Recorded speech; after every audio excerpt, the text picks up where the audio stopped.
You Oh, whore. they took clicking to someone's channel away. Oh.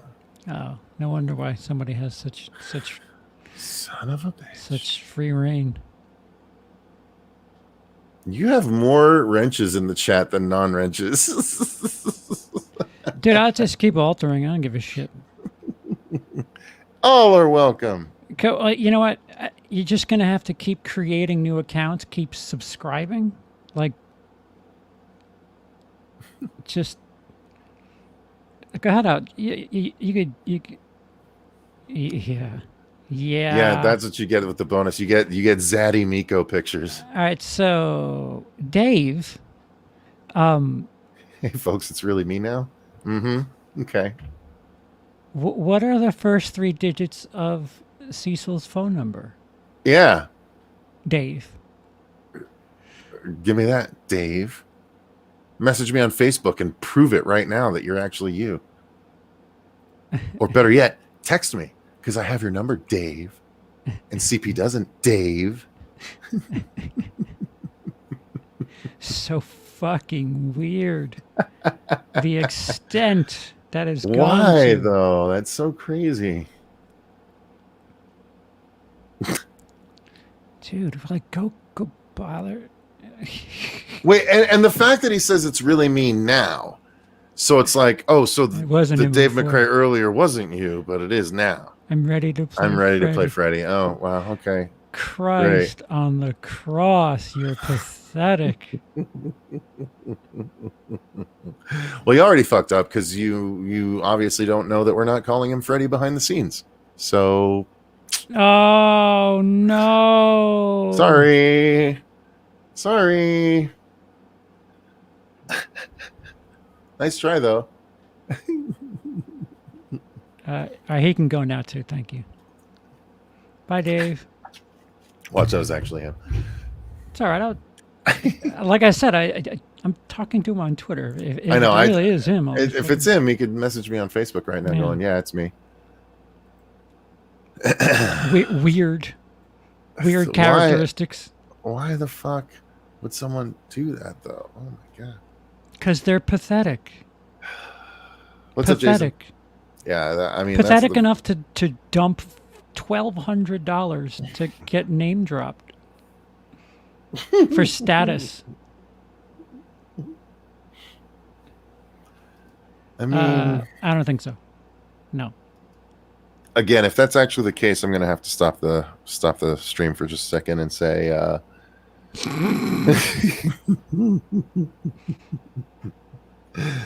if no look, anyone that wants to support the channel. Oh yeah, you're right. Am I the only one with some fucking? You open CP. Here's your problem. You opened his letter too early. You're sticking with the song. You opened the letter way too early, man. You should have opened it a little while later. See, the problem with all of these people is I was nice to them. All of them. I was nice to Ben. I was nice to Dino. I was nice to Theo. And all of them parallel Florida Man. At the exact same time. Well, Florida Man felt that was different. Okay, fair enough. Lee, it was way different. Just way different. Because that's just him. He's a brand, and the bigger he got, the I mean, shit. You could call it like Gabby Hanna if you want. He thinks he's a bigger deal than he is. That group is unhealthy, and some people can't handle a little extra attention. Mm-hmm. And my man couldn't handle the extra attention and couldn't handle negativity, which was so fucking weird. So weird. He wanted everybody to like him, which is impossible. Impossible. No way, man. That's never impossible. Anyone can get everyone to like them. To be liked by everyone? Yep. While staying true? While staying true Universally, 100%. Jesus Christ got murdered. Well, look, I mean, he threw some tables Well, over. I mean, look, those people worked hard on those displays. didn't Gandhi get assassinated too? Well, he was a cheater. There's reasons for all of it. Mother Teresa was a cunt sometimes. I mean, let's be real. Just in case you wanted to monetize this stream, I just had to throw that in there.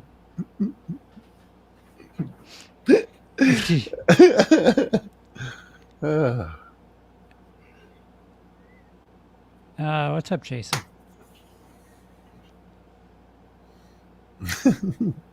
Yeah, no, no. I'm okay. I'm okay. Somebody's saying, I disagree with you. Okay, that's cool. It's your opinion. You're a human being. That's fine.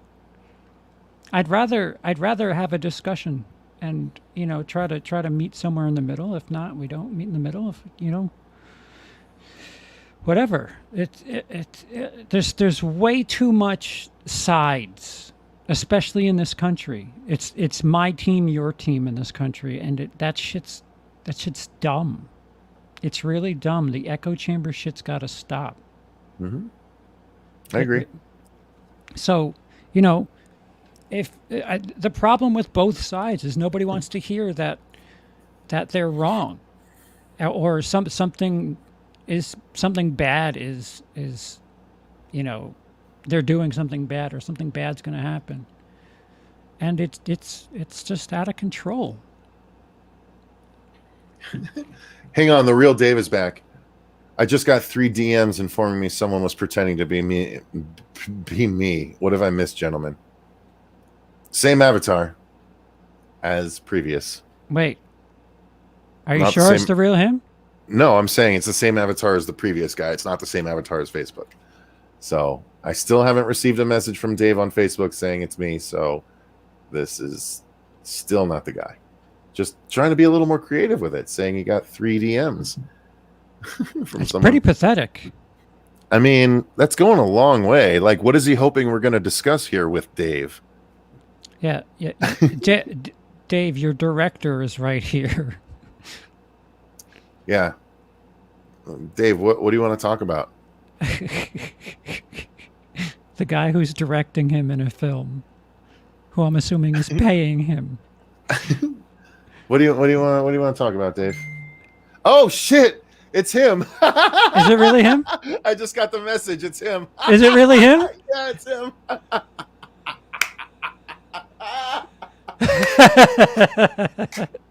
That's even funnier. All right, so you're not pathetic. Yeah. Sorry, Dave. Apparently you're not Dave. Holy shit. That's fucking hysterical. Oh, fuck. Whoops. Yeah, right, whoops so, indeed. So that's the real Dave. Hi, Dave. Yeah, somebody is posing as you. We thought, was that you the whole time, Dave? No, not the whole time. Because I don't know. Because multiples were booted. Multiples were booted. Oh, were they booted or were they just silenced? Once you're silenced, you can't comment anymore. We have to undelete Dave. Did someone put him in timeout? Oh, what the hell is going on? He says. Jay, are you free to join us, Dave? We can bump you in. And I mean, he's in your. I literally just joined. Okay, so it wasn't him. So yeah. Wait, so was the earlier ones? They had a different. I think they had a different. They had a different picture. They had his half Halloween. Yeah, right. That was the avatar. Okay. So yeah, Dave, we had someone that was masquerading as you in the chat. We obviously didn't we didn't entertain it, but yeah, there was. I forgot what the fuck they were saying too. I can't remember what they said either. Now at this point, I can scroll back up and find out. Oh yeah, wait. I might have access to it. Hold on. Okay. I saw you were live. Just wanted to say hi. That's this right here. Yeah. Okay. That's yes. See, that was the different avatar. Okay. Right. What else do we got here? I'll keep going. Hold on. Can you see his retracted one? Not so much. So I'm assuming this is actually you. Yeah, that's him. With the Wait. actual... Where's the troll that claimed that fuck? There was a troll that claimed they were him. Yeah, that was, you already got it. With the other avatar where it was half this face. That's the other avatar. No. You missed the one where it was a troll with a different avatar altogether, and they were claiming that they were Dave as a troll. Dave said he just got in. It's late, but he can join. You want to send him a link? Yeah, hold on. Let me get the. Let's make it a party. Speaking of which, I'm gonna go get another drink. Can you? Yeah, that's what you need. You need another drink. Oh, I'm sorry. Am I somehow drunk and disorderly right now? No, this isn't the fucking show for that. Dave. Oops, there goes Michael Myers' head. It is in our tweet discussion.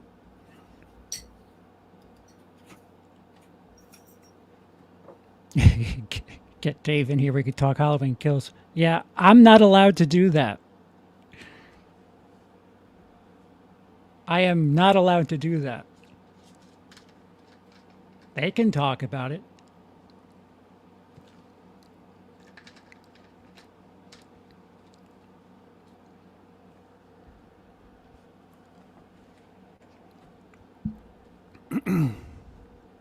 Dave has an invite, so give him time to prep and get ready, and we'll have a threesome, a nice little threesome.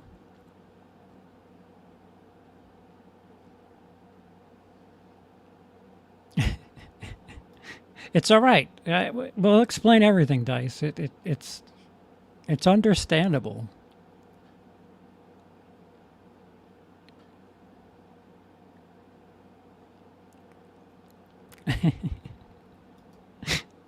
It is funny though.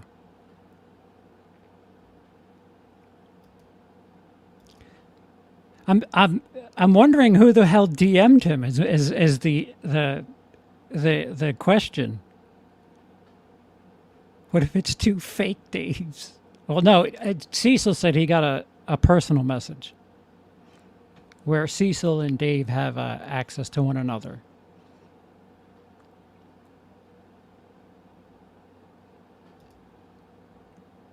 Well, we'll find out. We'll find out real shortly.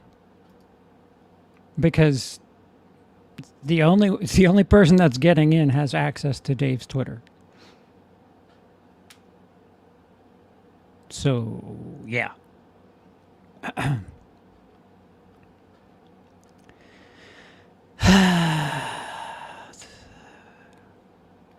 I am not making a movie.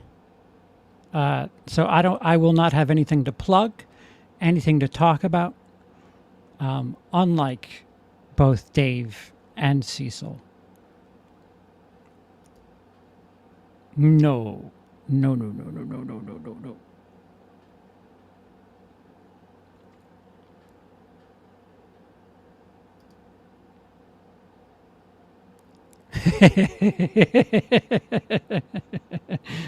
It's all right. We're going to fix it. It's fine. It's fine. Yeah, thanks, Jason. I appreciate it. Yeah. I'm lighter than I was in high school, which is a little scary. But, you know, Shasta. Yes, indeed I am. That is accurate. I'm making a movie, Shasta, where I will be filming only this ceiling. This is strange. This is a strange moment for me. I didn't prepare for waiting. I like that Cecil, he could have waited until Dave got here to go to get a drink so that while I had somebody to talk to. Uh-oh. Yeah, your live awareness sucks. Was it not actually Dave? Your live awareness sucks, by the way. I was just thinking about it. You could have waited till Dave got here to leave, because I was just like, duh. I literally thought he was coming in like right then. My bad. Is it really not him? Is it not him? It's saying it's not him now. I thought you got a message from Facebook. I did. He says it's me. Are you sure it's him? Did somebody create another Dave McRae account? It continued with his messages. So unless they somehow hacked his Facebook account. No, we're good. We're good. Okay. There we go. Everybody breathe. Everybody breathe. Hello, like good sir. Someone fucking Mission Impossible to you, Dave.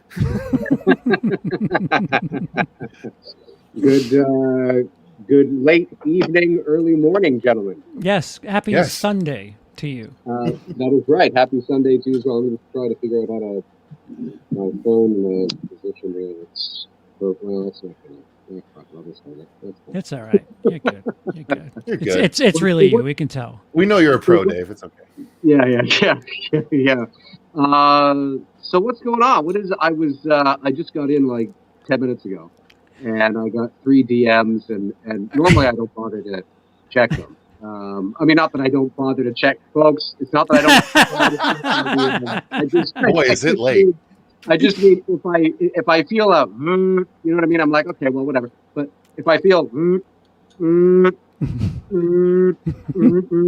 I'm thinking, what the fuck is going on? I thought maybe some Halloween shit dropped, and I'd have to. I thought, oh God, not now. But then somebody was, I don't know who it was. My apologies. It was just 3 moments ago. Said over on CP's channel, somebody is pretending to be you. And at first, I thought he meant that. You're going to laugh. I thought he meant that either CP or some... Oh, I was posing as you? I just doing like, an imitation. Like, you know what I mean? Like, just kind of... And at first I was like, oh, that's awesome. That is pretty me, so I guess that would have worked. Yeah, exactly. And that's what I thought. But then he said, no, it's something with chat room. And I was like, oh, okay. So I went over and I couldn't find it, though. I couldn't... we kept booting him because it's odd, the things that you were talking about. It was very strange. If I may though. Hey folks, how you doing? Michael Myers. How'd I do? Not bad. Okay. Not bad. Pretty good. I'll give you a pass. Congratulations on Billy, sir.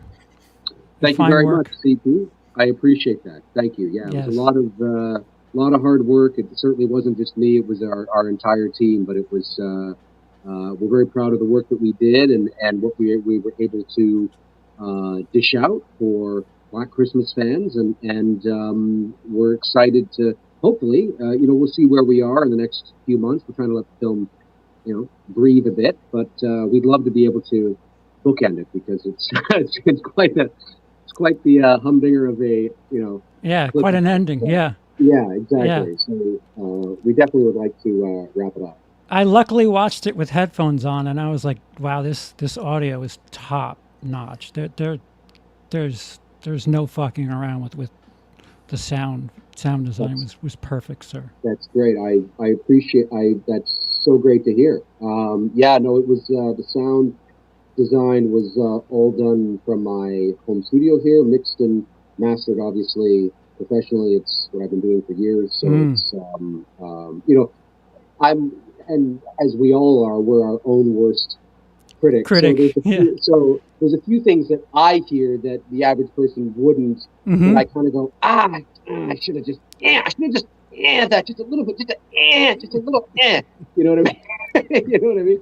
But all in all, I mean, it's we're very proud of the work we did, and shout out to obviously the amazing cast and our crew and our DP Greg Bennett, who just he's a pro. He's been doing it for 30 years. He was amazing to not just shoot but to watch work.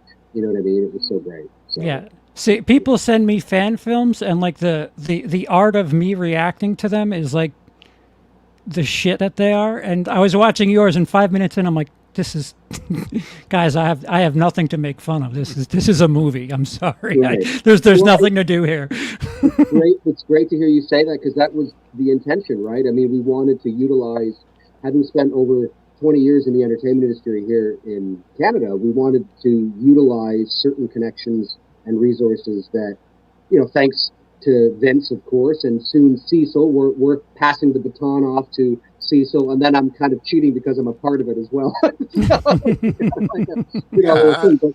Between you and Never Hike Alone, I don't have any bars to live up to at all. No problem.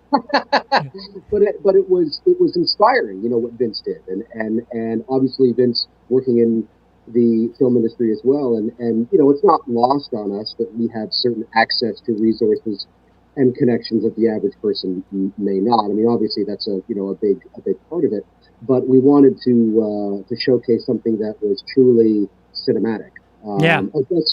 As best we could on a $60,000 budget. Yeah, so. Yeah. I don't think I've ever seen an establishing shot like that before. Never Hike Alone, and your film as well with the I'm assuming drone shots that they were establishing the environment. I was like, yeah, this is legit. There's nothing to make fun of here. No, big shout out to Adam Gamble, our drone pilot of Rise Up Pictures here in, I think he's in Hamilton, Ontario, which is just a kind of a suburb of Toronto.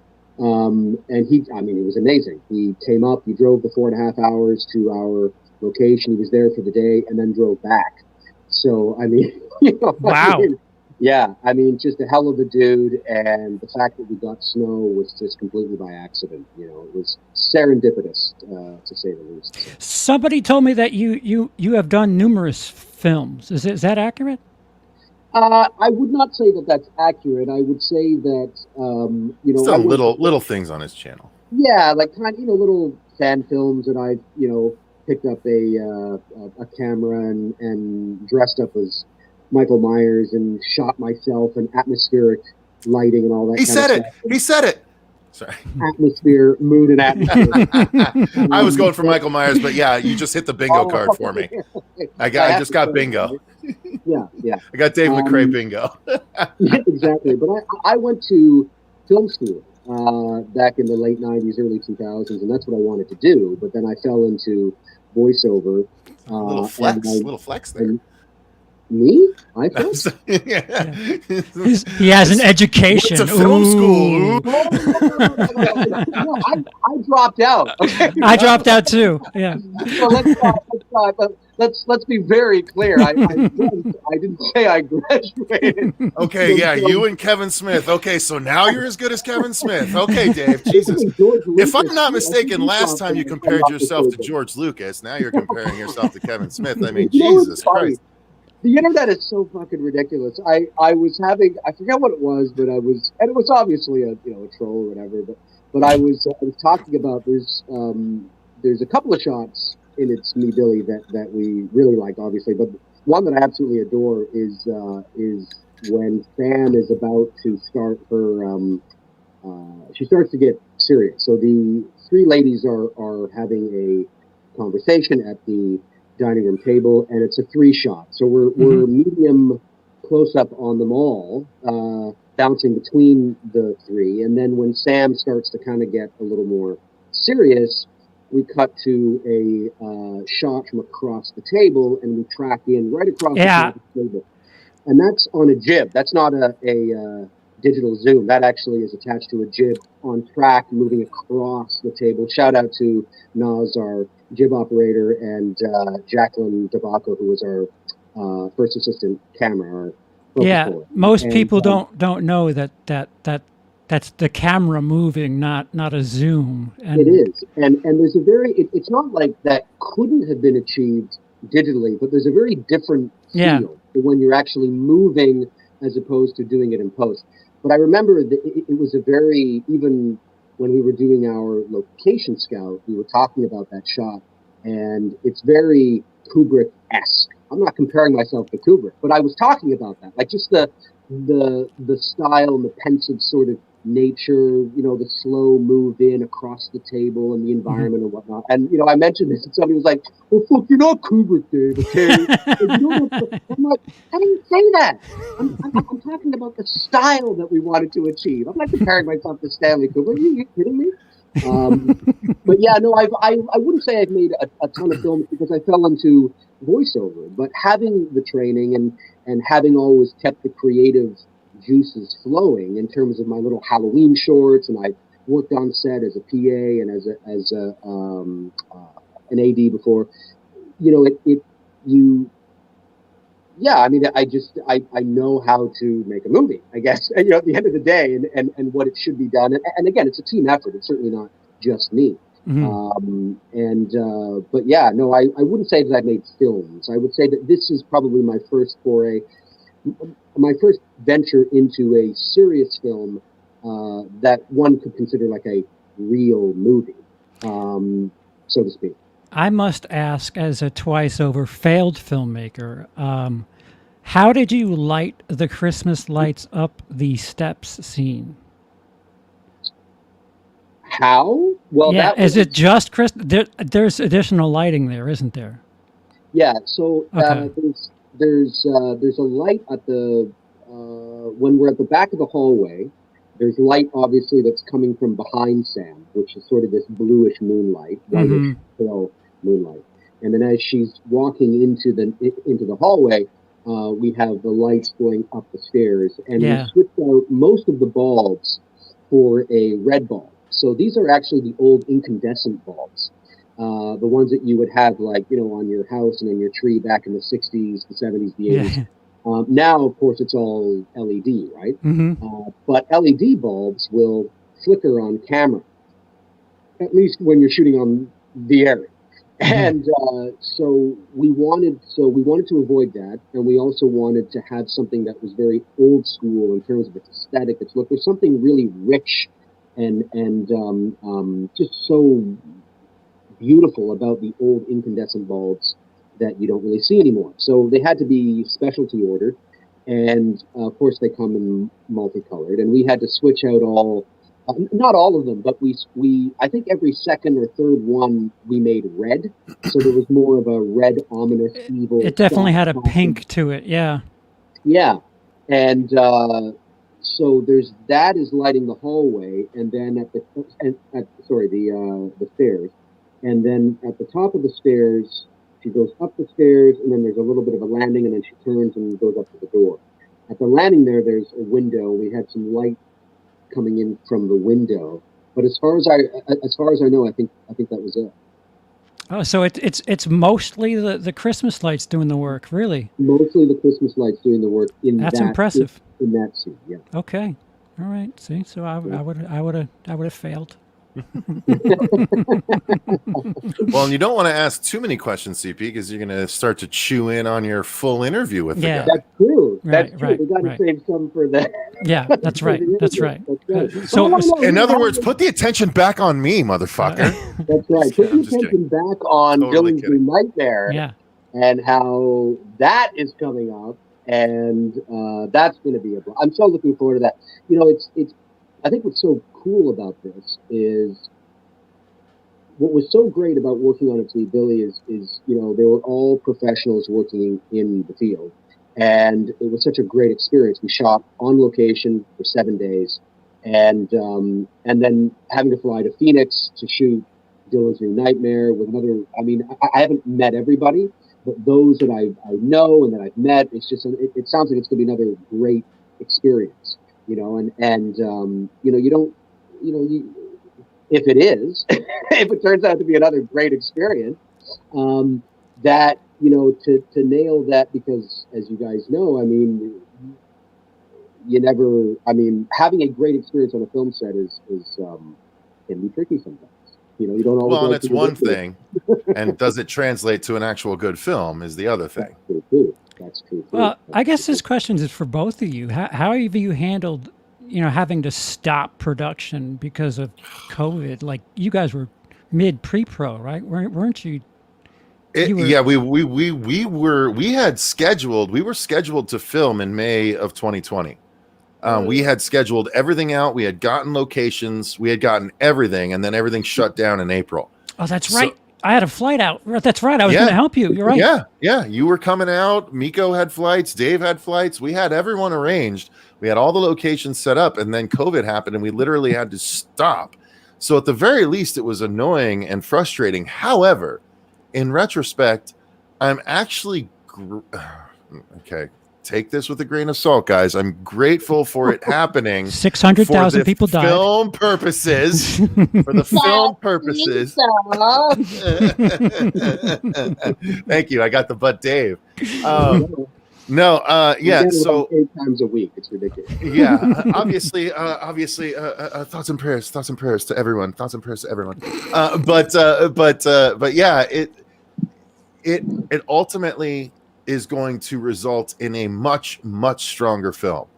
We were able to take the time to have basically 3 separate script reading sessions to improve the script, and it definitely got better. We made some changes, and there was a lack of a monologue for a character that kind of needed it to increase the strength of the character. Now that's in there, and everything just makes more sense. We dived deeper and found some places where we could have a bit of fun, even with just the casting of it all.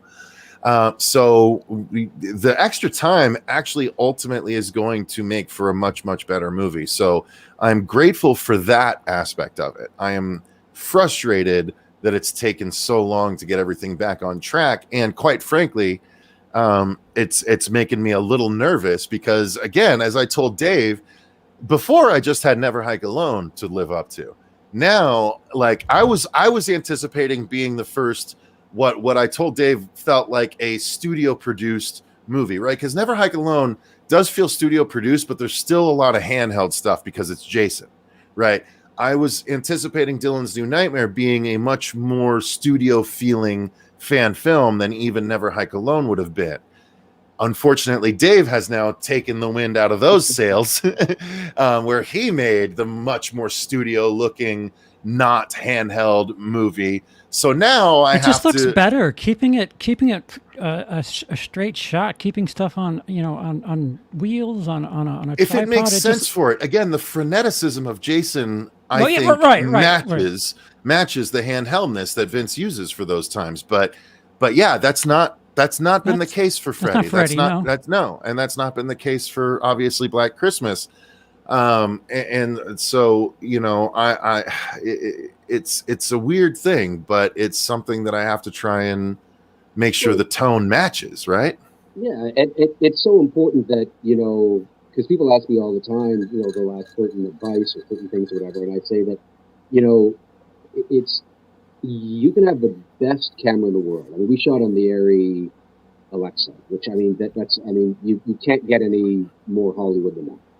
They shoot Hollywood films on that all the time. But the red.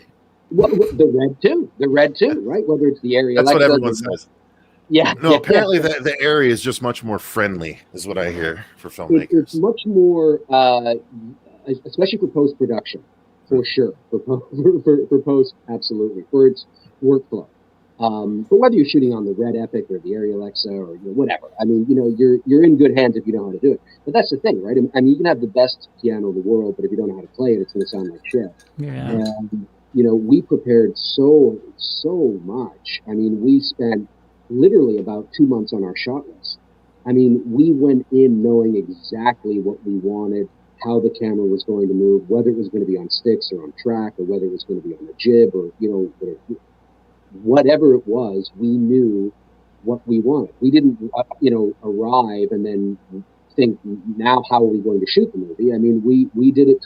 We would have gone through the same process if this movie was called Bob's Diner. It was an original film that had nothing to do with, we made a real film. It just so happened to be a Black Christmas fan film. We would have gone through the same process. So we took it that seriously. And, you're telling the story through a lens, where you place the camera, how the camera's moving, what is the lighting like? What's the lenses you're using? I mean, we use Master Prime lenses, which are the top in the world right now.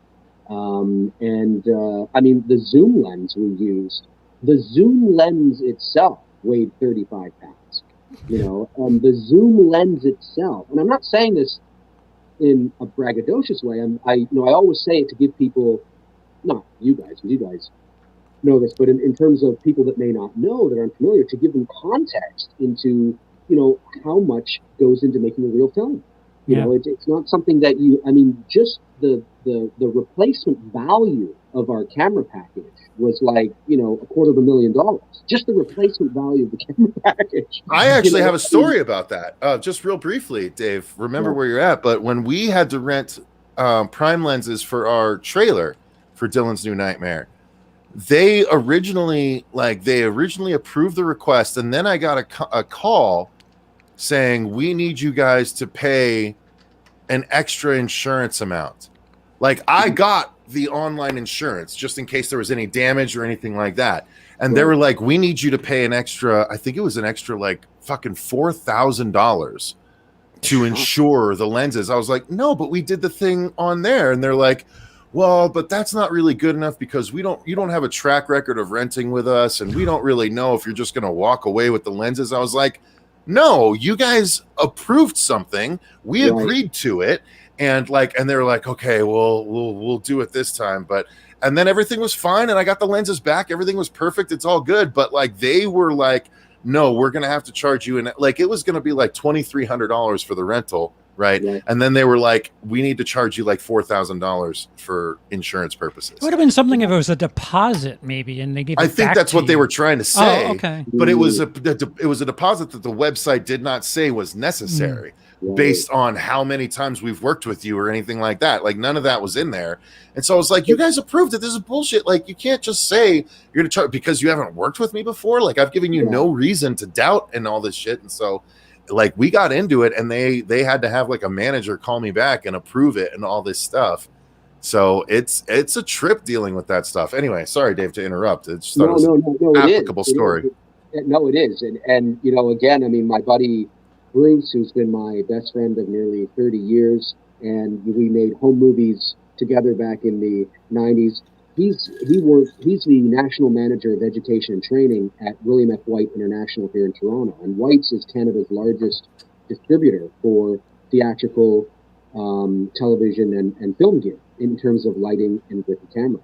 And so, you know, he's been there for, I think, 15 years. So, I mean, you know, when the big boys come up to Canada, you know, probably 8 times out of 10, they're going to be renting their gear from White's. And so we were very fortunate, you know, that Bruce works for White's at the headquarters in Toronto. He's been there, as I said, for 15 years. He's quite a senior person there. So, you know, he was handling a lot of the production managing side of the production of It's Me, Billy, which made sense because he's boots on the ground there every day. And so he was handling a lot of that. So that's where we rented our camera, our lighting, and everything. And then we were insured through Front Row in Toronto. So you're near Toronto. I'm in Toronto, yeah. Okay. I'm assuming the other big spot film would be Vancouver, where they might have access to stuff like that. That's where they did Smallville and all the CW shows and all that. Yeah, Toronto and Vancouver. Toronto is obviously the 4th largest city in North America, and it's a mecca for this kind of stuff. We have North America. No, I'm just kidding. It's the biggest city in no, but it's a mecca. I mean, it's they shoot up here all the time. I mean, I think they shot Chucky up here. Actually, I think Chucky, the new show, is being shot here. Is it cheaper? I'm wondering why it is. Yeah, tax breaks and stuff. We get tax breaks, and our dollar. I don't know what our dollar is at the moment, but our dollar, I think, is like 72 cents to the U.S. Oh, dollar, right. Oh, okay, so sure. The dollar goes further here as well. So. Yeah, now that makes sense. And does make sense. As I say all the time on my channel, despite the fact that it's kilometers here and not miles, I mean, you can shoot in Toronto, and as long as you don't get the big honking CN Tower in the shot, you could say you're in any big city in the States. Yeah. Buildings are buildings. Exactly. Yeah, 100%. But yeah, no, it's expensive. I want to ask you something that's completely divorced of our interview while you're here, while nobody else is here. Nobody else is here. And Okay, please be, there's only 20 people watching. You're wasting your time. Halloween fans. Oh my God. Sorry, go ahead. Halloween fans. Oh, this is going to be juicy. Are they all there? Douchebags? Are they all there? My experience has told me that there are people, for whatever I say for whatever reason, I think we can actually quantify this. People are excited about Michael Myers. Mm-hmm. And because there's no Jason, there's no Freddy. I think there are a lot of thread heads and machete heads, will call them. I don't know what you would call Friday the 13th fans, but I know you're one, CP, and I think there are a lot of these fans that are lying dormant, that are just waiting for the opportunity to have Freddy and Jason, not in the same movie, but Freddy and Jason return. And Michael's just, he's got the show right now. But the difference is, I can say half of the Friday the 13th movies are terrible. Yes. It seems like if you say the Halloween films are garbage. Yeah, right. See, and that's coming from you. I'm glad you said it here, so you're okay. I don't know what it is. If you have a gripe that they take offense, well, I don't know. Maybe you don't deal with this, but if I say something that you do. Okay, all right. Well, then maybe they hate me. I did a reaction to the trailer, and this guy only likes Friday the 13th. Da da da da. I'm like, guys, you don't realize how much I'm your best friend right now. Just shut the fuck up.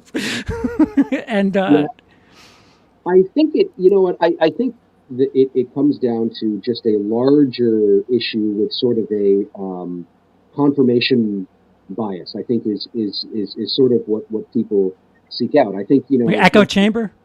Yeah. Not to get too intense, but I think it reaches into politics. It reaches into a bunch of things. I think we tend to only watch, or maybe want to watch, even when people don't realize they're doing this consciously.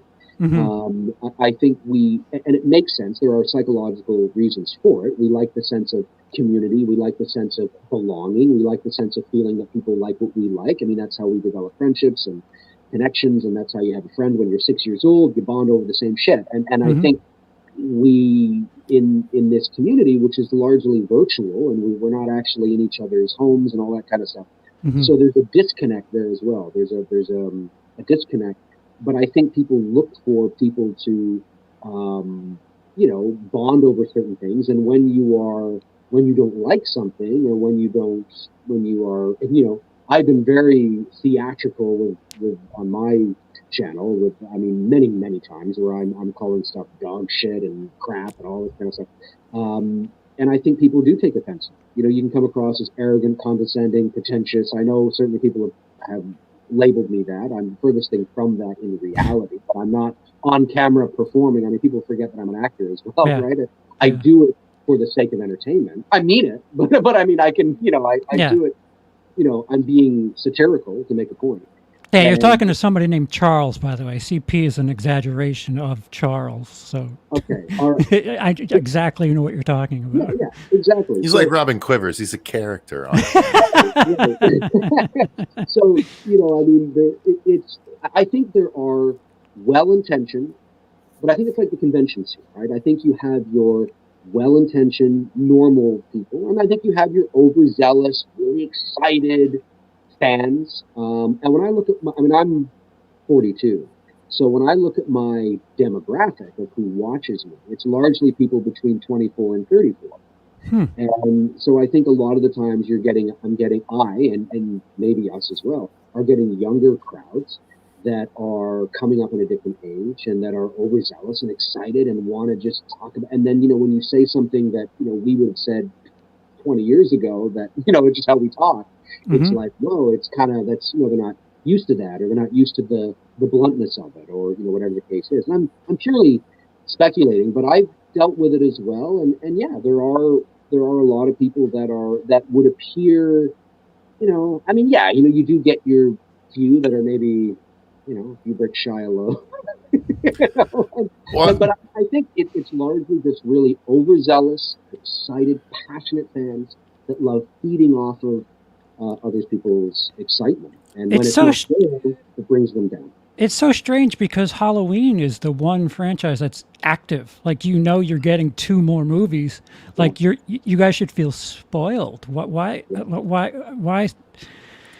I don't know. It's funny to me because they don't know the position you're speaking from. Like, Dave, I don't know if, and we don't need to go into in depth, but are you aware of the perspective that CP has on Halloween Kills? Yes. Okay. So, like, that's the thing. No one wants to listen to the guy when he's talking about the movie saying, hey, if you like Friday the 13th, you're going to enjoy it. They're all sitting there going, oh, you're just a Friday the 13th stan. You don't know. And it's like, he has a very specific perspective on the movie, and he can say, hey, you guys will probably enjoy it. And it's just so funny that they're so staunchly Michael Myers that they won't even listen to the words that he's saying. And I keep saying, because there's this. I'm going to like this movie because of what he's saying. Yeah, there's this. I don't know. Give me the gore. I'm a slasher guy. Yeah, there's plenty. There's this thing that now where suddenly having gay characters is way too woke. I'm telling you, you're going to have a bad time in October if you don't like gay characters. Do we find out that the daughter is that why she turned down Nerdy Boy?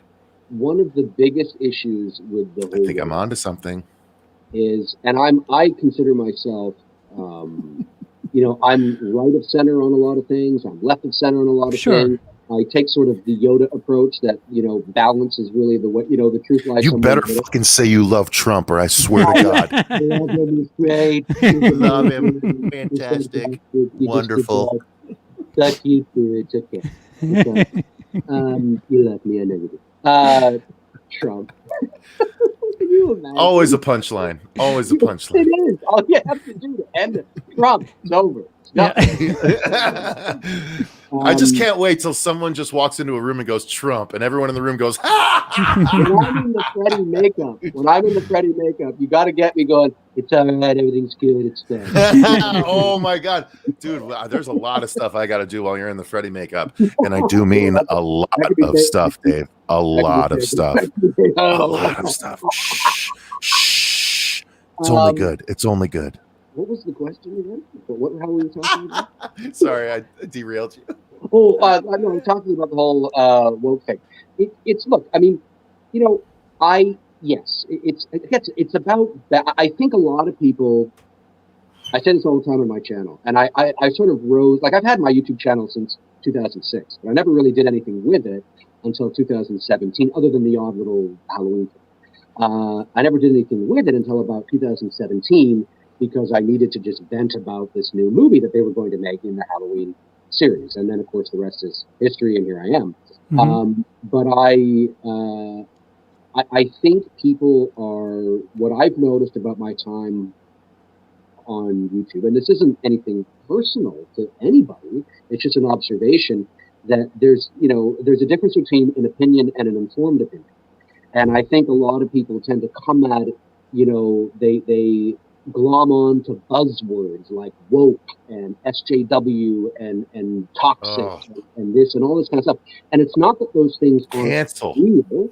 Cancel, right. Mm-hmm. It's not that those things say don't exist, but I think when you can't arbitrarily use them for everything. They have to be used and should be used in specific certain instances where it's, just because you have 2 gay characters in a movie doesn't mean it's woke. I mean, right. Because you have, a black guy as the lead, it's woke. Well, no, that doesn't mean that. We can't just. But I think it's such a, or a female lead, fucking Captain Marvel. Same too woke. Same thing. I think people shoot from the hip really fast because it's an emotionally driven world that we're in right now. Everybody thinks their opinion matters, and I mean that. And there's a difference between, again, being informed and just having an opinion. Just an opinion is important to you, because you're speaking from an emotional place, but an informed opinion should be as objective as possible. It's based on facts. It's based on as little emotion as possible. And very few people come at anything with an informed opinion. It's always, well, you can have an emotional informed opinion. I don't think those things are mutually exclusive. I think sometimes emotional opinions can sometimes preclude information. You know what I mean? People can get emotional about the information. That's right. Well, or they can be emotional about something without having the information. But I do think that someone can be fully informed and emotional about it. I unfortunately, I think those are few and far between compared to the others. Yes. It's just. I'm sorry. Go ahead. Is that when somebody is informed, their approach tends to be very different. True. When you have a objective view of the facts, you can be emotional about it, but you tend to be more articulate, more well-spoken. Your arguments are more fleshed out because you have a bigger, rounder sort of idea of what you're dealing with. Whereas if you're just shooting from the hip because of a couple of buzzwords that you learned on Facebook comment section, it's very easy to pick out. Yeah. So it's like a CP versus a Dino. Yeah, I saw somebody had what is going on? I was totally like coming in, somebody's DMing me saying that somebody was calling you guys names or something, or there was something, and then somebody was pretending to be me. Yeah, and then CP has a regular troll. So somebody from your neck of the woods, up there in Canada, who has supported you significantly. Has supported me.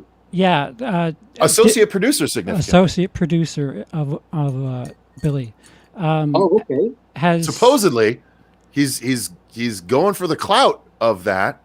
We don't know if he actually did it, but well, didn't somebody check to see his name was listed? I didn't. That's true. Someone did see him in the IMDb under associate producer. So obviously, he. So I have a bit of a stalker. Let's call them. Who my father committed suicide.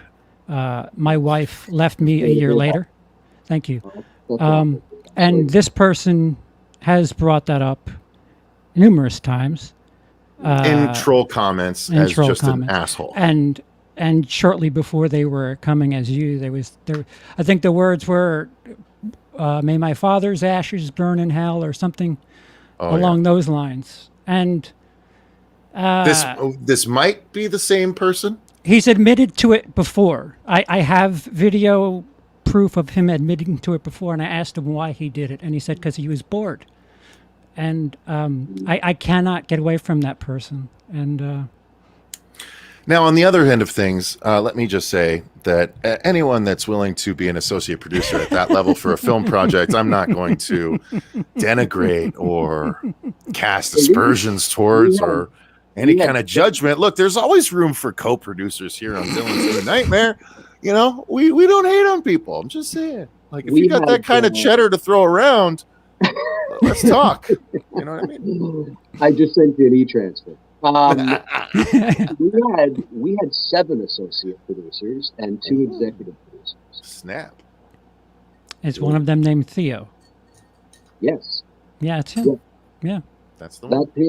That's him. Yep. Well, that's disappointing to hear. My interaction. Hey, I don't. You don't need to. Speculation. You don't need to put anything into this. To address it at all. No, I'm just saying that I'm not. I mean, this is. I'm on the outside, right? Right. And but it's disappointing if it's true. Obviously, I mean that's not behavior that I would condone. And my interaction with him has always been great, so that's surprising to hear. But if it's true, I mean, obviously, yeah, that's not that's not good, man. Yeah. Again, it's there's been confirmation early on, but who's to say it's not just someone trying to pick up the baton and run with it? You know what I mean? Yeah. Well, again, I've had that too. I mean, outside of my jokingness and everything. Yeah. No, I don't have the proof to say one way or another, but there's a lot of pudding on the ground. Is all I'm saying. because obviously I've got, we all have gotten the trolls, probably the same ones. I'm sure they make their rounds. There's a Facebook page. There's a Facebook page that one of my trolls made, and it's called the Dave McRae. Can't even get through it. I think it's great. I think this is just so stupid. The Dave McRae Justice Initiative. And wow. There's only like 2 people that like it, and I think they're both trolls. That's impressive. What is the justice for? I have no idea. It started about, and this is funny, like, I don't know, I think Cecil, you know this, but every now and then I will do a video on my channel where I read out hate mail. Yeah, those are fun.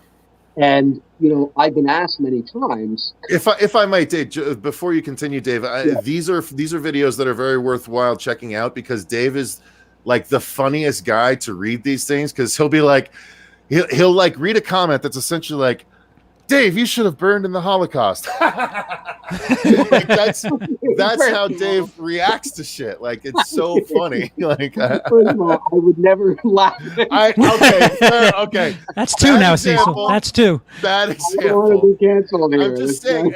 I was going for the craziness of the comment and the fact that Dave is able to let those comments roll off his back. But you see, Cecil, I understand context and nuance. You don't have to, convince me. It's the Dave, that wasn't for you. That was for everyone watching. Privately, if you and I were speaking privately, I'd go.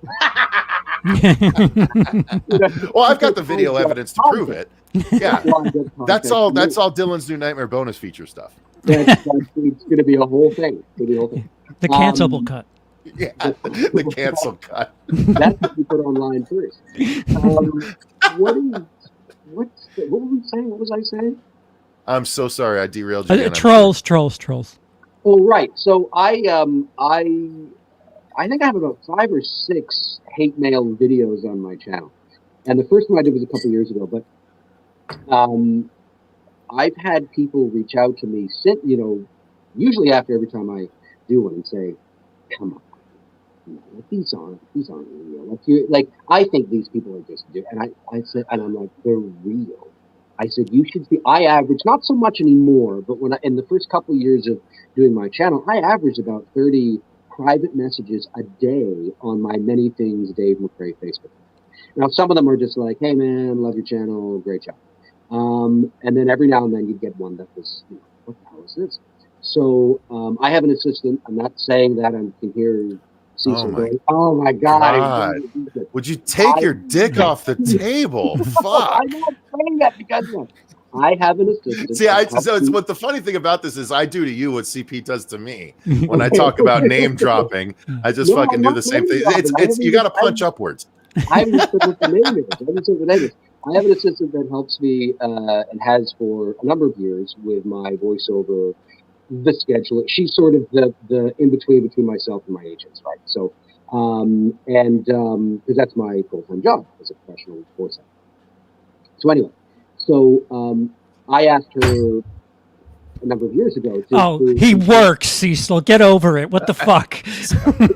What did he say? He made a pounding noise like the dick hitting the table, and I was like, Cecil, he just says he works. Yeah. Oh, I've got a job. Ooh. You're lucky I'm not in my studio at the moment, or I'd hit the bump bump. Yeah, I'll do it for you, Dave. There you go. Negative Price is Right sound effect. That's right. Insert here. So I would the first time I said to her, it'd be fun is if you go onto my page, because she has access to it. I said, and compile a list of like any sort of weird messages, hate mail, whatever. And she did that, and it turned out to be quite a successful video, and it was a lot of fun. So I've since done it like 6 times, and there's been a lot of messages that I get from people that are just outrageous. Like, you think, no, come on. Now, and I thought the floodgates would open up after that first video, but ironically, they haven't. Excuse me, they haven't opened up. So it takes me like 7 or 8 months in between hate mail videos because I have to wait until something comes in that's absolutely absurd. But anyway, long story short. Oh, nobody after my hates last me. one- So this is what the set's going to be like, right?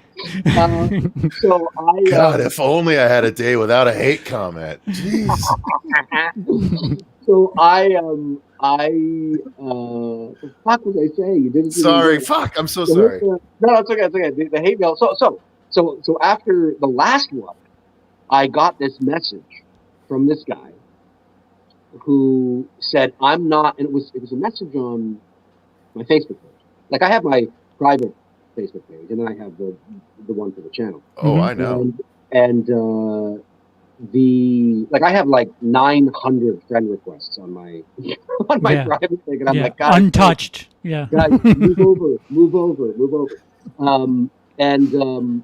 So he said to me, this vile message, and the funny thing is, it was beautifully written. It was articulate. It was grammatically correct. The punctuation was fantastic.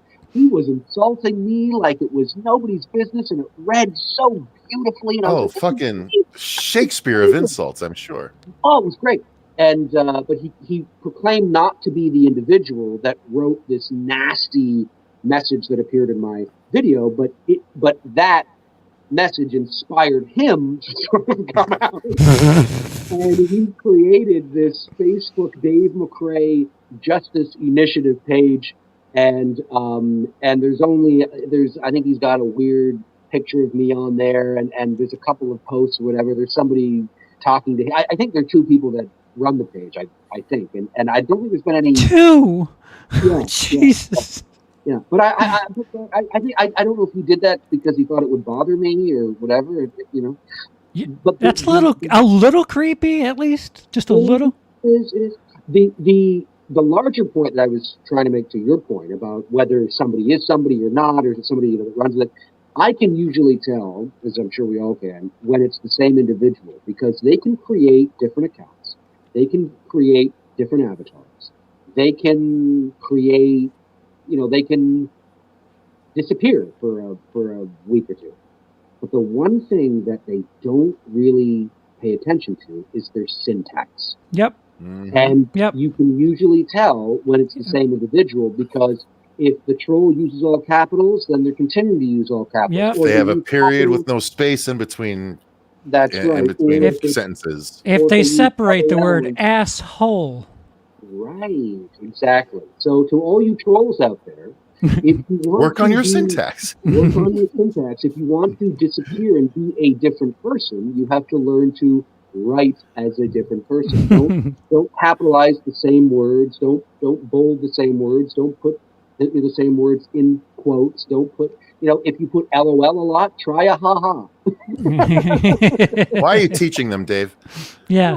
Because, I laugh when I see it, The best is when they try to insult me, because I know this. I mean, clearly, I haven't shut up now. They'll say something to me like, God, this guy never shuts up. And I'll respond with, I know, I can't stand him either. And then they don't know how to respond back to that. Yeah. Oh, dude, I get comments from literally our first season 7 years ago on the channel, like where I didn't quite have the volume of each mic dialed in. They're like, man, you really need to fix the volume on this. And my comment is always like, okay, let me go back 7 years and fix that for you. Right. Like, it's and it makes them feel like, oh, I didn't even look at the date. Like, it's just like, it's so dumb. But I don't know if you've heard me say this before on my channel, but I don't watch you. Yeah, I didn't think so. I take this. I've taken hardly watched it. I've taken this. I've seen you appear in the chat every now and then. What? My father was a journalist here in Canada. He passed away in 2011, but Sorry. he was it was an awful year. I mean, like you, CP, your dad died, and then your wife, a year later. Both my mom and dad died the same year. They had been divorced. No, my wife left me the year after my father died. She didn't die. Yeah, but still, she was just a bitch. I mean, that's still tough. Yeah. That's still tough, right? I mean, depending on what the relationship is like, that can almost be like a death. Yeah. So you need support, and you do. you get the exact opposite. Exactly. My dad, my mom died of cancer. Now, my parents had been divorced for 25 years, but had remained close because they obviously had 4 kids together. And my mom died of cancer in July. Actually, it'll be 10 years in just a couple weeks. And then my dad died of a massive heart attack just 2.5 months later in the Ottawa Sun newsroom, where he was preparing his next story. Anyway, I've talked about my dad on my channel and who he was and the people he met the Beatles. And it's almost romantic. Yeah, I guess from an unusual way, I guess. I'm sorry, I didn't mean to sound tactless. No, I get what you're saying. It's crossed our mind too, in some ways, but it's symbolic, in a weird way. But anyway, we all romanticize our relationship with a parent. For me, it's my father as well. So I mean, I get that, Yeah, but my dad was quite a prominent figure in his time. Like I say, he met the Beatles and Robert Kennedy and Trump before he was Trump. I mean, you can leave that feather out of the cap. I probably could, yeah, or he probably could. But I got a great picture of him and my dad. He knew this really good real estate developer. Was he grabbing his pussy? He was. Because that's a reason to hang on to that picture. Actually, my father was grabbing his. But that's where he got it from. I remember as a teenager. Hey, tell me, what Mr. McRae, what did you just do to me? He's like, I grabbed your pussy. I'm going to use that. Thank you so much. Right. What are you doing? What's good? Earl, what are you doing? Earl.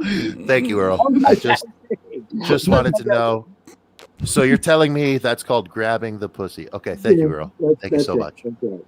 But my dad was the kind of writer, and he was like this his whole life, that he could piss you off one day and then make you cry the next. You know what I mean? But I learned from my dad very early on when I was a kid that I forget the gist of the conversation, but my dad was dealing with something, and I was like, "How do you deal?" I was probably like 13 or something. And I was like, "How do you deal with the hate mail?" At that time, of course, it was snail mail to the editor. You know what I mean? Right. And my dad said, and I'm pretty sure it was verbatim. He said, "Son, the question is not do they like you or hate you. The question is, are they reading?" And I've taken that sort of into the YouTube space, and you can hate me all you want, you can not like me, but I know you're tuning in the next time I talk Halloween, and I know you're going to tune in the next time I talk about something because I see you show up, right. And you talk about that, and what trolls don't understand either is, and I learned this about a year or so ago, I didn't know this, but you can verify this online. Obviously, nobody likes to see thumbs down, but the thumbs down actually don't helps. do anything. It helps. It helps. It actually helps. And YouTube does not recognize a thumb down as a negative. It just sees engagement. Yeah. No. What it does is people. It won't suggest videos like that. Videos like that going forward. That's all it does. I see what you're saying. Yeah. Okay. But it is engagement. It is engagement. Yeah. It's engagement. So it doesn't really affect it. No. You know what I mean? It doesn't. It helps. It helps. I mean, if you really want to be a troll, you just don't do anything. Yeah. Fire off a shitty comment and leave. You know what I mean? No, not even a comment. That's more. That's still true. That's interactivity. Still yeah.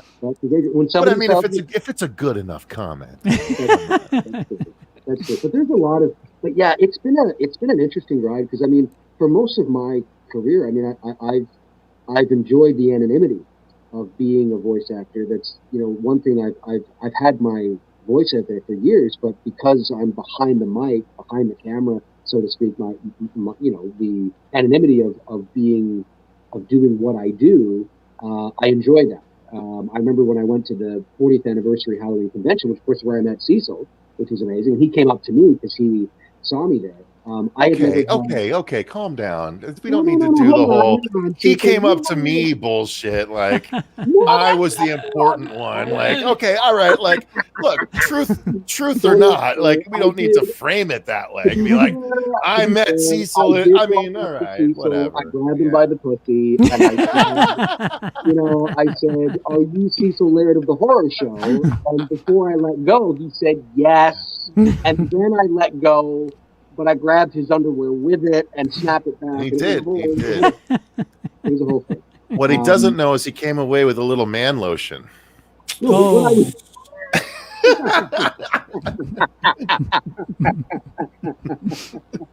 So that's what that was. Yeah. I said it was Jergens, but it was Jerkins. It was dry in there, let me tell you. It was dry in there. The point I was trying to make was, for me, like for Cecil, who's been to a lot of the cons, in Phoenix and all that, for me, it was a new experience because I had so many people coming up to me. It was weird. You know what I mean? To that point, I had to wait my turn. Yeah. From the there was much literally unlike a line. now. Dave did not have. Totally all right. I'm sorry, but it's apropos for the discussion. He literally had a line of people. He did not have a booth. He was just there, kind of up against the wall, and there was a line of people wanting to say hi to Dave McRae, and I literally had to stalk in the background, and just wait until the line was low enough where I didn't seem desperate or weird. It was weird, and then I pounced. But you were weird, and I was weird in a non-noticeable way. He was winking at me, and I was like, I didn't know what was going on. He knew what was up. I knew. I did know. But I was actually talking to Sean Clark, and because he had the table there, and we were talking about Tony Moran. Was he there? No, Tony Moran. No, Tony's not. Tony's not. Because I somehow have Tony's signature on my Coexist shirt, and I think it was from a Mad Monster in 2015. Maybe, yeah, it probably was. All right. Anyway, sorry.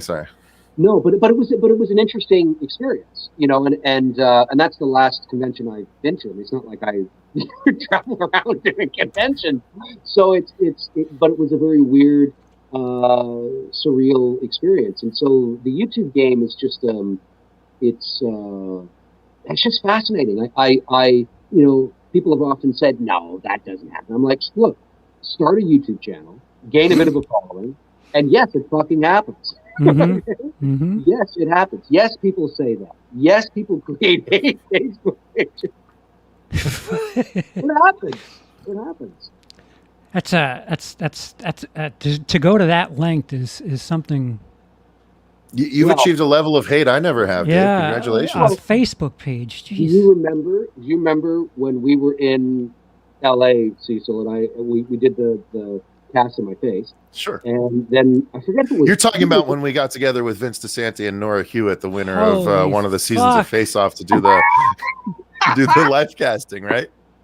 I think you dropped a couple of things there. Oh my God, I'm sorry. Let me put those names. I'm talking about yes, I'm sorry. I can't even. No one does it like me. He's sitting on a pile of names, is what he is. The challenge now, boy. The challenge now. It's gonna be like all the stuff's gonna be. It was when you and I were in Hollywood, the entertainment capital of the world. Sure. When we were with Vincent DeSanti, the writer, director, and actor of Never Hike Alone and Never Hike in the Snow, Nora Hewitt, the winner of season 9 of Face Off. Of course. Cemetery. Getting the special effects done for our movie. Absolutely. That's correct. That is absolutely right. Right. Did you do this over lunch with your agents? I'm just curious. Oh no, we're well past that. We're well past agents. CP, you would deal with one of our agents. Oh, excuse me. I have to work my way around. But we had gone out for dinner at, what the hell was the name of that place? I forget the name of the restaurant. Oh, it was some diner or something, not diner, but it was some all-American eatery where you could get some of anything. You could get sushi or steak. Dorsia? Was it Dorsia? No, it was something less. I remember that we sat in the back on a booth, in a half booth or something. Wait, isn't that when Miko came? Isn't that when you actually got to meet Miko? That's when Miko Hughes, the baby in Pet Cemetery. Oh, I'm so sorry. I didn't mean to leave his last name out. Oh, I'm so sorry. That's right. That is when you got to meet Miko Hughes, the guy that played Dylan Porter in the original West River New Nightmare and was in Pet Cemetery. Hey, wait, hold on. 6 degrees of Kevin Bacon time. I was in Ghost Rider with Blaise Burdal, who was also in Pet Cemetery. No one cares about you. But that was also when I was in LA for my 4th Voice Arts Award nomination at Warner Brothers Studios. I was walking the red carpet with Sigourney Weaver and Rosario Dawson. It's crazy. Rosario Dawson. You're talking about the Rosario Dawson that I saw when I was hanging out at San Diego Comic-Con in like 2016. She walked right by me, gave me a big smile, and I was like, "Hey, Rosario." She was like, "Hi." That's right. I was that's the Rosario Dawson you're talking about. With her at Warner Brothers Studios. So that's yeah. That's yeah. We were there for the same reason. Oh, I love playing this game. CP, join in. Oh, you can't. I did. Oh, I'm sorry. I used my TV credit. Robert says, haha, okay, guys, put your dicks away. It was my 4th nomination for Outstanding Body of Work. So I just want to say that. Well, I mean, let's clarify the story, Dave. You only went out to the Halloween 40th anniversary convention because you were invited out for the Voice Awards, right? I mean, let's be real. No. Well, yeah, obviously. I mean, yeah. What you don't get out of bed unless it's for an award, right? Listen, I mean, my come on. commute's in the bedroom to the basement. I don't get out of the house. I get it. I get it, dude. I get it. No, what the fuck? I had mentioned before we got derailed. I had mentioned when we were sitting there. I had mentioned one of the biggest trolls was a guy named Devontae Huntley, who I haven't seen in a while, but he writes long, big, all capital letter diatribes of basically something that you probably could take to the police. And I told the story when myself and my girlfriend were in Buffalo. Because obviously Buffalo, Toronto are right across the border. Yeah. Yeah. So, and my favorite hockey team is the Buffalo Sabres. Oh, I'm sorry. Thank you. Yeah. Rest in peace. I hear you, man. I don't know what the fuck is going on. But I've liked them since Tom Barrasso was their goalie, so I can't change it. It's sports. I'll light this on fire right now if you.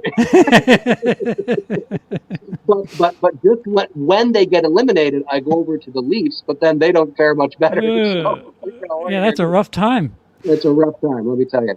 But I think this was 2017, and we were in Buffalo watching hockey, and I had taken a photo of myself and my lovely lady at the game, and I posted it on my Many Things page. This is 4 years ago, whatever it was.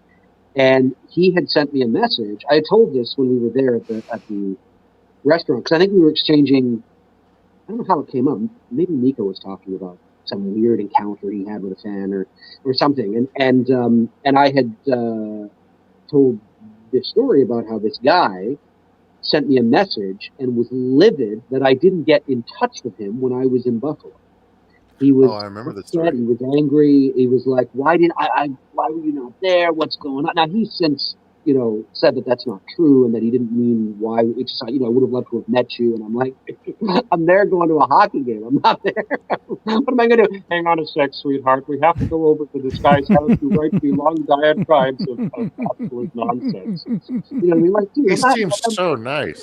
He seems so nice. He seems so nice that he wants to bang my skull against the curb. And then you, I'm guessing. Right.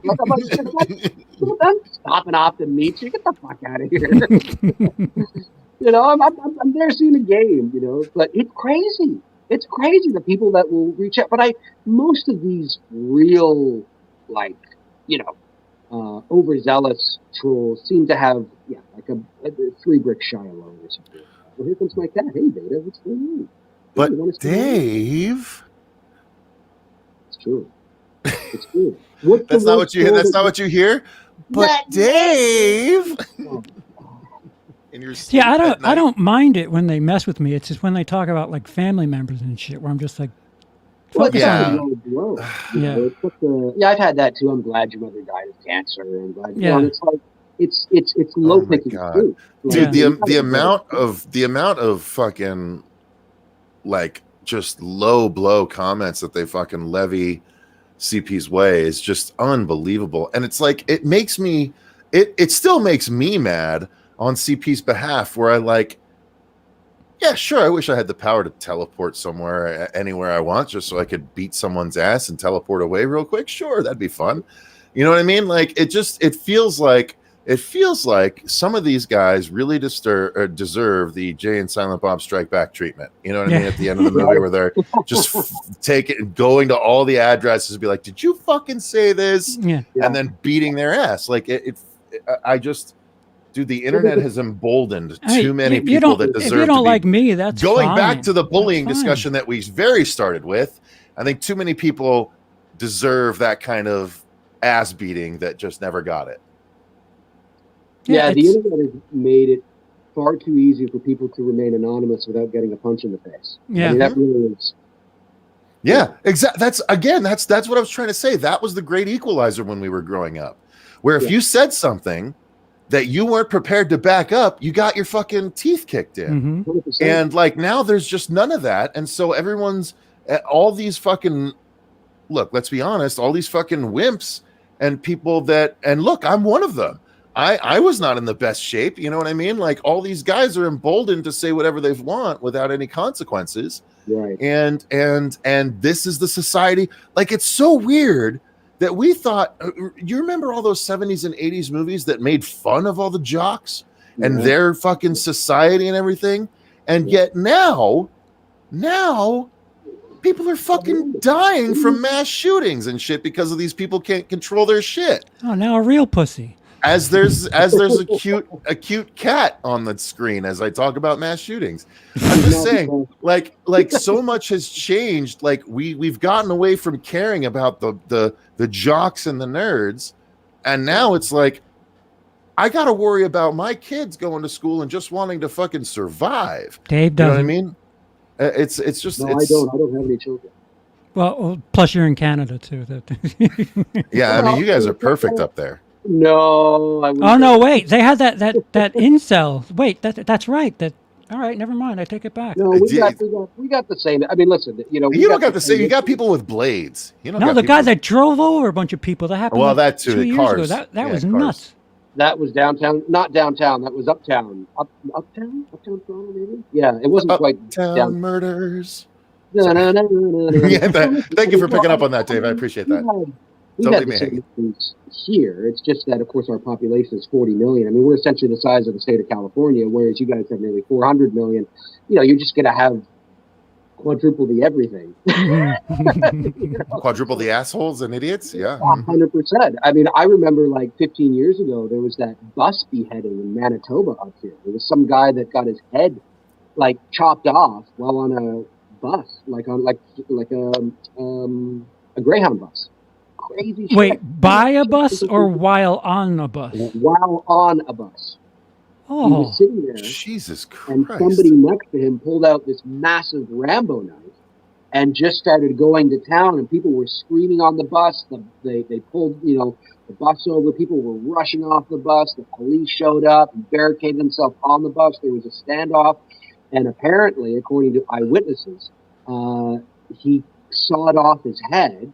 Oh. And he held the head up to the cops through the bus window outside. This is like 2000. And did the cops shoot through the window and fucking plug this guy in the forehead? No, he was arrested. He was eventually arrested. Wow. It was like fucking, yeah, I know. Like they should have just. That's literally the. That's the invitation. I think I might have mentioned this on our last stream for some reason, CP. I don't remember the context, but that's literally the only video I've ever watched online that I wished I had not. Was, you remember like 10, 12 years ago when the first ISIS video, the first ISIS beheading was circulating the internet? Oh, yeah. I watched that shit, and I swear to God, I still to this day wished I hadn't. And I am a massive horror and massive gore guy. Yeah, but that's plastic and I know, it's such a difference. That's what I'm saying. It's such a difference, dude. Watching that, and even from as far away as it was, the sawing motion of the fucking guy's arm, and then holding the head up as the body goes limp and just blood starts pouring out. It's just, it's something I wished I had never watched. And to imagine seeing that in person on a fucking bus, that's just, I mean, I'd go home and gouge my own eyes out. Oh, Canada.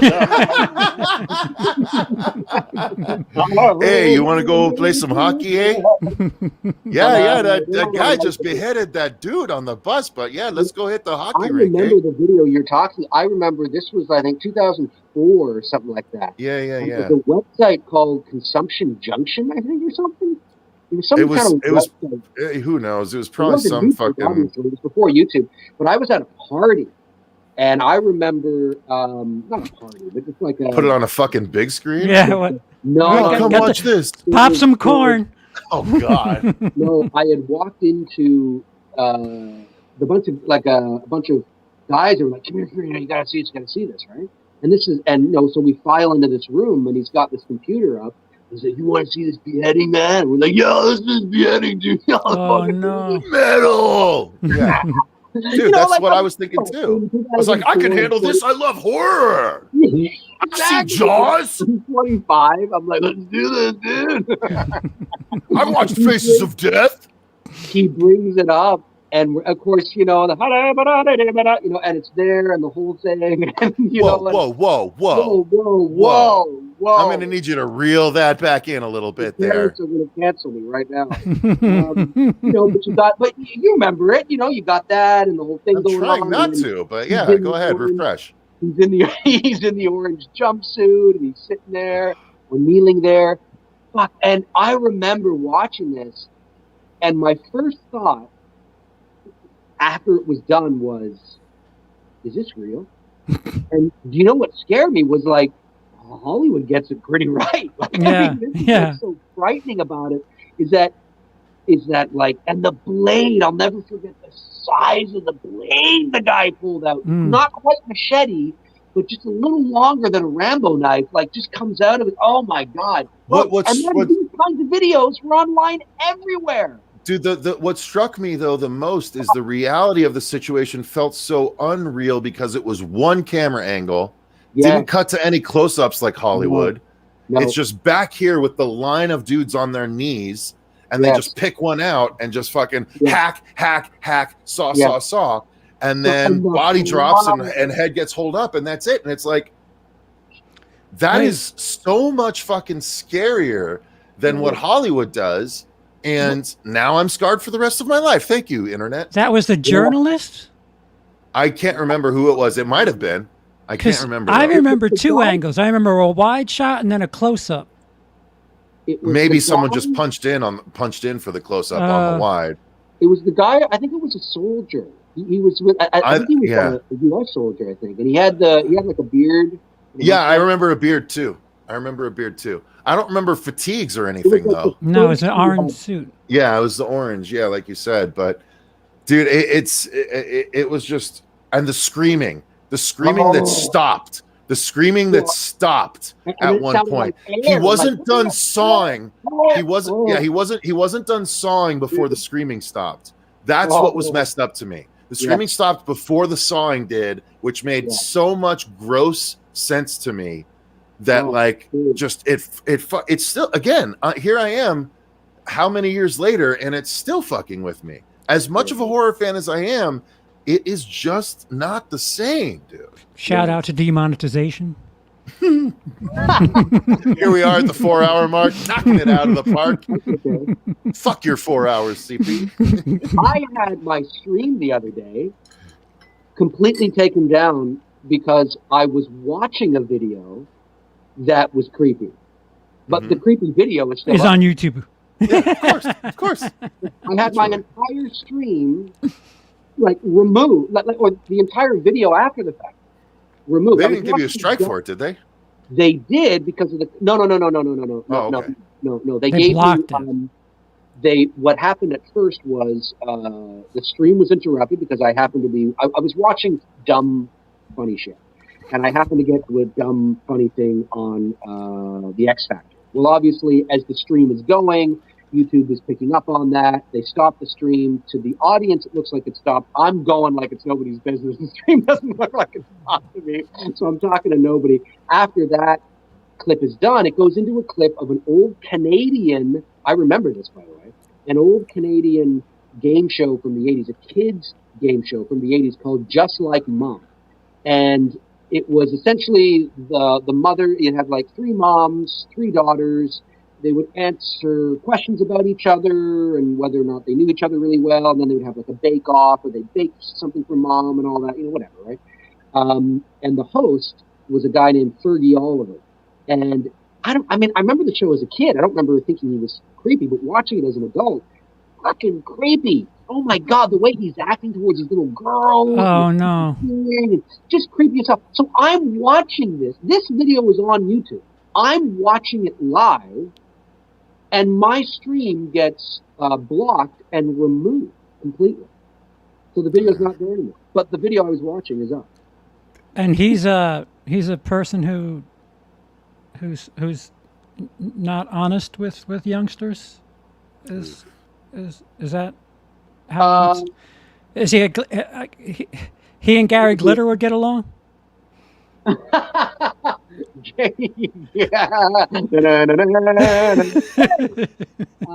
love that song. I can separate. I don't. Sure. You can't, but I love Jeepers Creepers. I get it. I don't. Well, he's never been charged. He's never been charged. Oh, okay. He's never been charged. But he just was. It just felt like Biden times like 10. You know what I mean?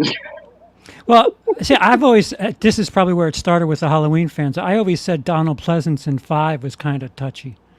And little drunk on stuff. Yeah. Yeah, a little. Just a little bit. So you could, the bourbon. Sometimes you just touch, sometimes. Eek. Oof. Hey, Cecil, you have any names to bring up that are... No, not after that. No. Yeah, I'm actually debating jumping off here. You've been going for a while here, my buddy. It's late. Well, thank you for proving that you are you and not you. Yeah, in the most long way possible. Thank you. Yeah. No problem. We were having so much fun, and then all of a sudden my Facebook Messenger went ding, and I was like, uh-oh. Oh, shit, it is him. Oh. Well, I heard you say, message me, and I'm like, okay, well, I'll message you. I said, it's me. Yeah. I was like, message me. Really creepy. You know what would be really creepy? If this wasn't me, and this was somebody deep faking me right now. That'd be wild. Dude, don't Mission Impossible me with your fucking face right now. I'll freak out. Or wait, just to put it in the most recent parlance, don't Black Widow me with your pulling your face off right now. If you haven't watched it yet, I'm so sorry. You won't even know what I'm talking about until it happens. Yeah. Shut the fuck up. I'll forget in 5 minutes. Exactly. Well, the movie, same with that. So, Dave, we got to touch base because I totally slipped my mind this week. We were supposed to touch base. No worries. Hey, it happens. Yeah, I understand. Yeah, no, just send me a tweet and Send me a tweet. Send me a message on Twitter. I believe. Yeah. We'll make it work. We'll figure it out. Yeah. Well, thanks. That's an excellent blow off, Dave. Way to go. Should I call your assistant? Hey, CP, you reach out to me. I'll reach out to Dave for you. I'll connect you both when it's ready. We'll be good to go.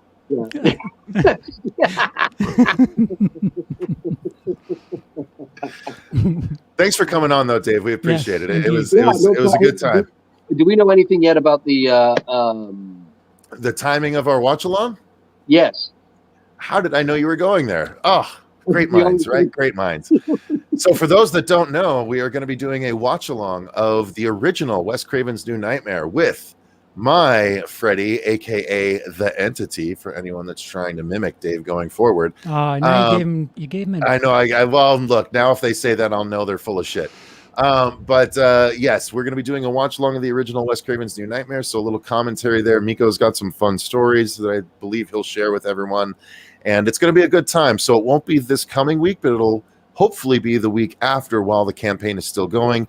The finishing funds campaign for Dylan's New Nightmare should be going for a good while. We passed our goal, so it should remain open even after the time frame for a good number of months. So we're will be able to scam people out of their money long after the campaign should have ended.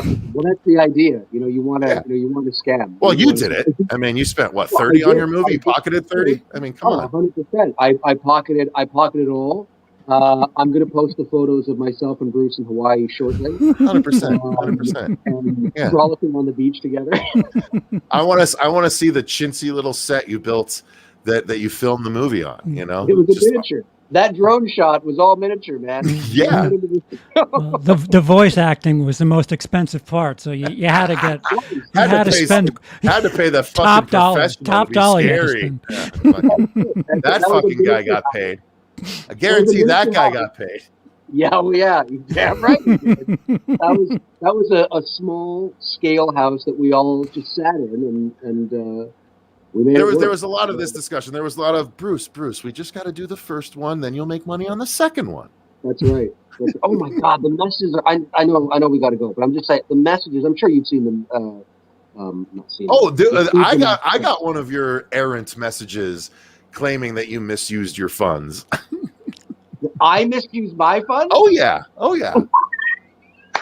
We all know that Dave just took the money and blah blah blah blah. And like, I know you're gonna do the same for Dylan's New Nightmare. It was when your troll decided to cross over. Your troll decided to come to my side of the fence for one day. No. Do they know how much it costs to shoot stuff?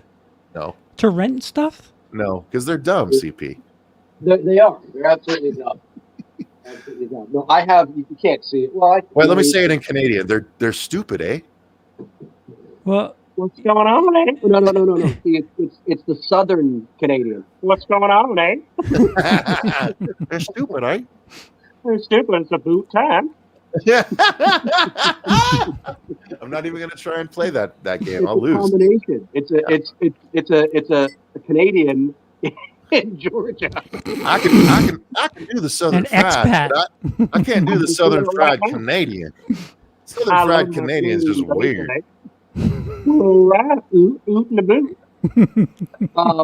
Somebody told you that Dave ran with the phone. Oh yeah, it's something like that. I'd have to revisit the message, but that was the gist of it. No. Yeah, you went union, right? I didn't believe him. Just so you know. You went union, Dave? With your actors? Didn't. Oh. No. Oh, then you wasted your money. We will be. We have to.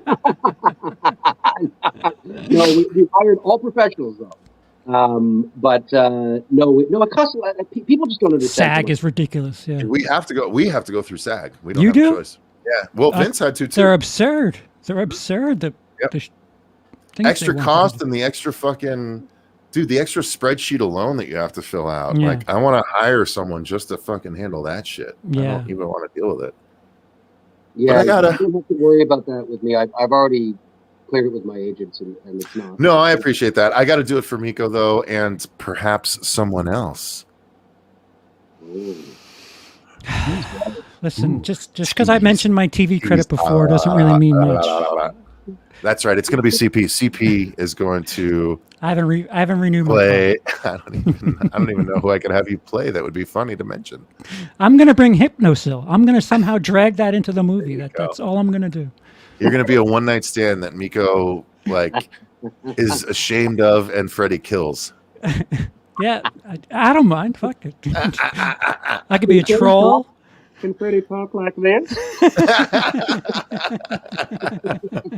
Do me a favor. Do this. Do go, Dylan. Where you at, honey? Dylan, where you at, honey? I'm at CP, Dave. We know you can do act. that. Jesus Christ. God damn it. You're fired. No, you're good. All right, you're good. I'm not doing it. I know ain't you doing can it. do it, Dave. Jeez. Flexing much? Put the muscles away, son. We're getting it for Quit free. flexing the talents. Holy shit. But yeah, Dave, allow me, because look, I know the value of your time. Let me thank you for your time tonight. You're right. I was about to. Look, CP's thanks don't mean shit. I get it.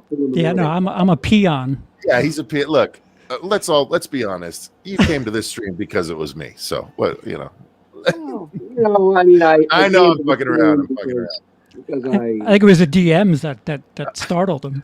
That did start him. Well, you saw me laugh. I was like, "Oh It shit, did. it's actually It him." did, and the first thing I saw was somebody is being you. They were though. Like we weren't lying. I thought I Someone was had a gonna see different somebody in avatar and Dave McRae everything. cosplay. Yeah. You're that's a lucky, good Dave. idea. I Shit. almost went into our intimate details about everything that happened that time in California. Well, Cecil. I mean, some things must remain at the Marriott Hotel. Well, okay, that's not what you told me last week. I just, you told me I could talk about it. You told me I could talk about it openly. I said if the timing was right. And there's no better time than 3 in the morning. That's true. No one's watching this stream. It works out perfect. Yep, that 27. That's less than the line Dave had at the Halloween con. Easy. Not far off. He was up there. I did have to wait like 3 or 4 good people. It was crazy. I'd take a step and then somebody would. I think it actually might even be on my channel because I was live in there. And it's, Oh, wow. Were you? Yeah. Well, I wasn't live when we met. Like I obviously stopped, but I went around the convention live, and you can hear me being interrupted like frequently.